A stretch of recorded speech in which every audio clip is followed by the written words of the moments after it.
Okay. Just hold on a minute, 1 minute. My art television guy. अच्छा ठीक है, yeah. Okay. Good afternoon. This afternoon, Aafia Siddiqui's trial went to the jury. On the jury are 5 men and 7 women, and they'll deliberate until they reach a unanimous verdict on all 7 counts. Now, they may not reach a unanimous verdict on all 7, and if they don't to any particular count, that count will be declared a mistrial, and the government could she won't be guilty on it, but the government could go forward again on it. For the defense, this case has come down to facts versus fear. As we heard in the closing arguments by Linda Moreno, the facts, the physical facts of the room don't support that an M4 was ever fired there, more or less by Aafia Siddiqui. The government relies on the fact that the soldiers all say that she did, and their hope that people will be afraid of Aafia Siddiqui. We hope that the jury keeps in mind that Aafia Siddiqui on that afternoon weighed less than 100 pounds. The men she fought with each weighed more than 180 pounds, yet they describe her winning that fight for much of it.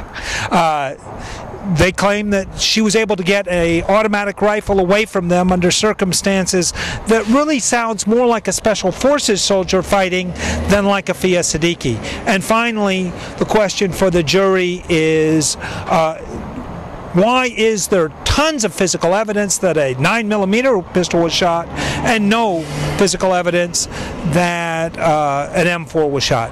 The most difficult thing, I think, in the room is the fact that Aafia Siddiqui testified. Unfortunately, and this is why defense attorneys advise clients not to testify, you see what happens. It becomes a credibility contest between the defendant and the soldiers, and that's a tough contest here in New York. I believe in the jury system. I continue to have hope, but we will see what happens. Is there anything in the redirect that you wish you had responded to in your closing remarks? Which one? I mean in the follow-up.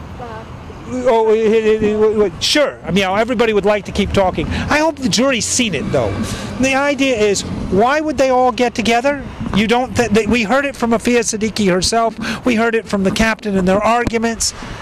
If they shot her and she wasn't armed, they'd all get fired.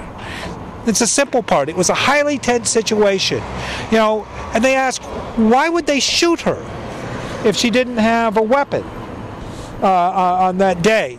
And they answer their own question. What did they think going in? We have a suicide bomber, and if you see a suicide bomber moving free, they're going to shoot her. Again, this isn't really a trial about whether they should or shouldn't have shot her. The trial is about whether she was ever able to get to a weapon. And the answer, if you think about those facts, and we hope the jury does, we believe will be no. But it is a tough go.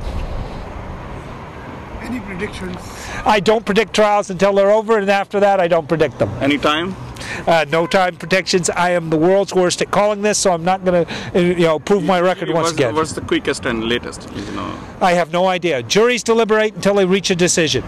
And they may deliberate for days, they may deliberate for hours, they may deliberate for minutes. They deliberate until they reach a decision. I hope they take the time to look at all the evidence. That's what I hope. Are you guys preparing for an appeal just in case? We've been preparing for an appeal since the day we began. There are significant legal issues in Aafia Siddiqui's case, and the case is about the facts that you saw here. The law was very much at issue. I don't believe those documents should have come in.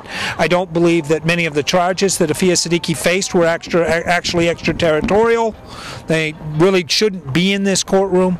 I believe that there are 4 or 5 other counsel and type issues that make this a very interesting appeal if we get to that phase.